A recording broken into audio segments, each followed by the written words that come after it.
Hello everyone, my name is Helen Summerfield-Brown and welcome to the Rescue Dog Pod. This is my very first episode of recording this and you'll have to bear with me because I really don't know what I'm doing, but I wanted to give it a go because I think this is a good avenue for people like myself who are involved in rescue to really talk about rescue and not so much just the everyday daily grind, but also funny stories. This is going to be a podcast where we talk to other people, talk to other rescuers, talk to a whole lot of different people, talk about different topics, and hopefully get you engaged in some of the things that we come across in rescue world. Now, see, I sound like I'm rambling, but that's okay because that's what you do on a podcast. So I am the president and founder of a rescue organisation called Stray Dog Support. You can check us out at www.straydogsupport.com. We also have our Facebook page and Instagram and also a YouTube page just in case. And I have been doing it since 2018. And we are a small but mighty little rescue based out of Wisconsin, USA. And we have many dogs all over the world, and we operate in countries like Egypt, India, Macedonia, Mexico, and Philippines, to name a few. And we also help out animals here within the United States and in Canada. So we've been doing this for quite a while, and it's been quite a challenge, been some ups and downs. But we would like to sort of talk to you about some of the things that we go through. I'll invite some of my other team members on in later episodes. But perhaps, you guys could let me know what sort of things you want to talk about. I'm not a very serious person, although we deal with serious subject matters. So let's figure out what we're going to talk about. So I did actually, because I'm such a newbie at this, I did actually go to the old chatbot and ask them, hey, what do I talk about on my very first podcast? And this is what it came up with, which was your personal story, what led me to being into dog rescue. So maybe I'll talk about that. And then it goes on to what dog rescue really looks like, why it matters, what this podcast will offer, and then a call to action. So that's what I'm going to go by, and because I have no idea what I'm doing, but I appreciate you listening, because it's without listeners, I'm pretty much just sitting here in a empty closet that I cleaned out this morning. And bear with me, but the only chair that I had was the chair that I use to feed my wild baby bunnies that I foster for a wildlife rescue, and it has some creaks, so I probably have to get some WD-40 on this when my other half gets home, because it's really creaky, and right now I'm sitting upright and too scared to move. And I also know that the dogs that I have hiding out there in the other room will probably start barking at any minute, so apologies if you hear barking. But that's what they do every time I pick up the phone. I don't know if anyone has the same issues, but every time I get on an important call, that's when the dogs decide to wake up and start barking at nothing. So if you hear dogs barking, that's my everyday life.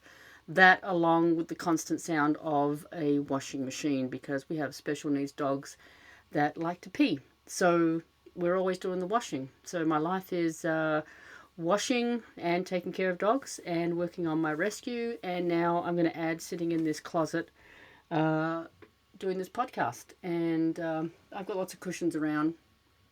And my other half said, no, keep all the cushions up because it's good soundproof. So not really sure what this sounds like. And if anyone knows me, I'm a bit of a fidgeter, so I like to move around a lot, and I don't really say still. And I probably say the words and yep, or something a lot, so if I do, I apologise well in advance. I will get better at editing, and I will edit out most of that stuff. So what I'm going to do is I'm going to start with why I started doing rescue and what drove me to do this rescue podcast.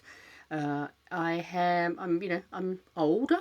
Let's just say I'm not young, and I have been working with a number of organisations for many years. I'm originally from Australia. You could probably tell by my accent. So if I say g'day or bugger or any words that you don't understand, just stick it in the Google and translate it. But we do a lot of slang.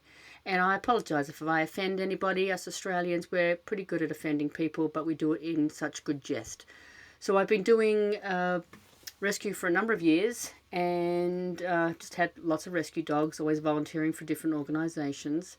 And we adopted a dog from India, and which was, his name was Fiver. Unfortunately, he passed away. And then we adopted another dog from India who is called Kancha, and through him is where I saw that we really needed to help more these international dog rescues. There were so many animals in places like India that just had no hope. There was nobody helping them, or very few helping them. And I sort of went down that, Facebook rabbit hole, went down the social media rabbit hole of just looking at all these animals overseas, and I thought, oh my God, I've got to do something. And we adopted a couple more, and then my other half was like, you better start a rescue because we can't keep adopting dogs, otherwise we'll divorce. So I thought, well, I'll try to start a rescue. So I started this rescue. I had no idea what I was doing. See, I do a lot of things that I don't know what I'm doing. And I throw my hat in the ring, and I thought, how hard could it be? International rescue? Can't be that hard, right? Sure. And probably now, about 50 pounds later, a lot more grey hair. We are about, how many years? Don't make me do math. I'm terrible at math. So 6 years, 7 years into this. And we have about 400 plus dogs still in our program. We've successfully adopted over 300 dogs, probably about 320, 330. I'll have to check the numbers again. In homes in the United States, in Canada, and the UK, and even in places like Germany. And we've just sent one to Poland. Also, I talk really fast, so apologies. I'll try to slow it down, but I am a fast talker.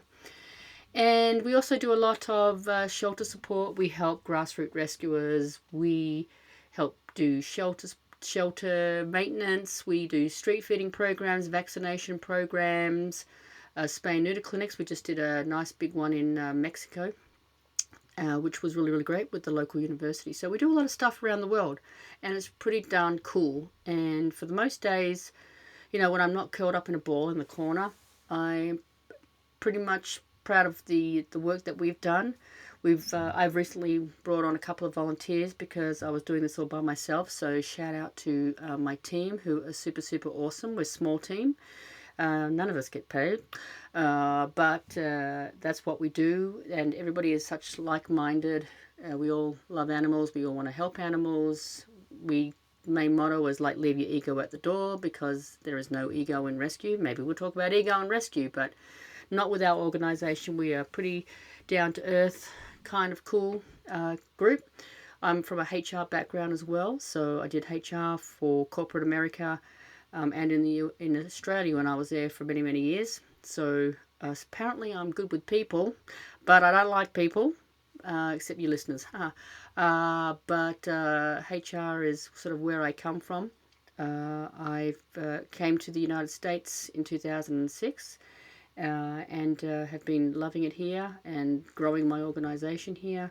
I do miss Australia, so I miss my friends and families back in Australia, but I get to get on that lovely 16-hour flight every couple of years, and I swear every time I get off it and get home, I'm like, I'm never ever getting on this plane again, because I'm terrified of flying.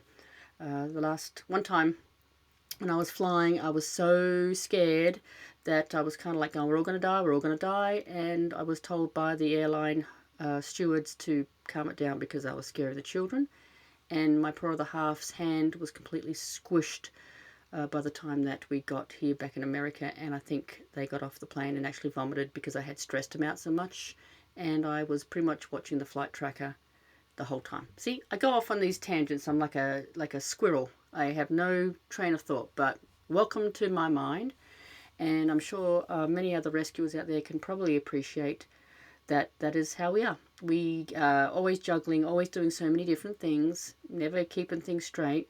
I love manila folders, and I have a lot of them. That's what keeps me sane. Whiteboards, I like my whiteboards, always using the whiteboards, so that's really helpful. Spreadsheets, good at spreadsheets, I like my spreadsheets, just not good at math. So that's always been a problem for me, but that's okay. Don't ask me a quarter of a half or a half a quarter or whatever, because I wouldn't tell you. Again, see, I'm like Rain Man, I just ramble, and so hopefully these podcasts will have a little bit more meaning to them once we get into it. But I just wanted for today to introduce myself and to talk about some of the things that we're going to talk about. Like I said, we're going to be interviewing not only people involved in, dog rescue, but we're also going to talk to people that have farm sanctuaries, or people that are involved on the other side, on the fundraising side, or people that are actually, have adopted animals from us, or or just general people that are involved in the animal rescue world, and not just, despite the name of our rescue dog pod, we are going to be talking about different animals because I love all animals. I'm one of those people that do not kill flies. I take them out. The old, if you don't get this spider out of the shower in 5 seconds, it's going to go. So you're always racing in there with a paper towel and a glass. That's me. And I love farm animals. My favourite animals are sheep, besides dogs. So sheep are the jam. They are the most underestimated animals in the world, even though they're absolutely gorgeous with great personalities. We have a couple up in Canada at a sanctuary. They were my 50th birthday present, which they are the cutest thing. The name are Rizzoli and Isles, because I do love me a good name from some powerful women. If you don't know the show, Rizzoli and Isles was a great show about two, one was a cop and the other one was a medical examiner. But I digress. Check it out.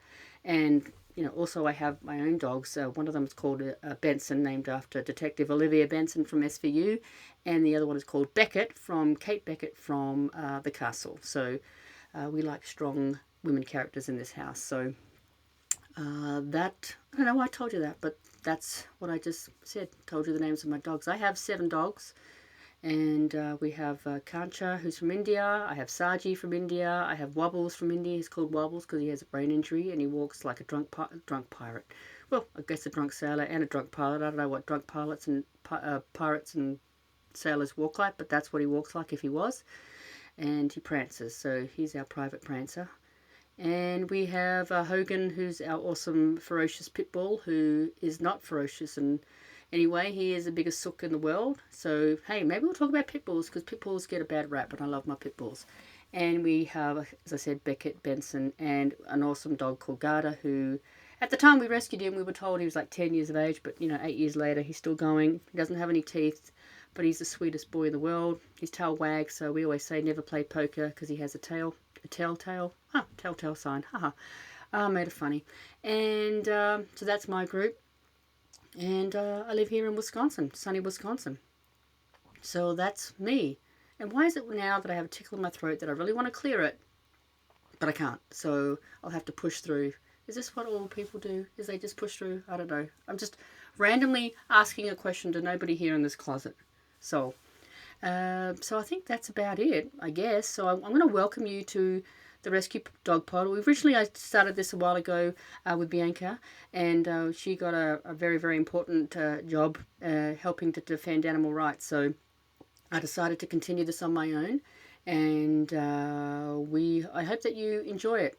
I'm not that important. I'm not that special, but I have some good insight. I like to talk, and hopefully we'll have some great guests on here that you guys would like to listen to. And again, if you have any suggestions on what you want to hear about, we'll try to look at some hot topics. Obviously, there's many cases, many issues that you see on the news and things like that. And maybe we'll get people who are involved in that on the show. I like that. You see that? A show. I called it a show. And we're only like 13 minutes into it, but apparently it's a show. Hey, and if you want to sponsor us at the Rescue Dog Pod, we would appreciate any sponsorships, because that's what keeps the lights on and helps me continue doing the work for animal advocacy, because I want to really talk about that. Oh, and I want to talk about veganism, because yes, I'm a staunch vegan.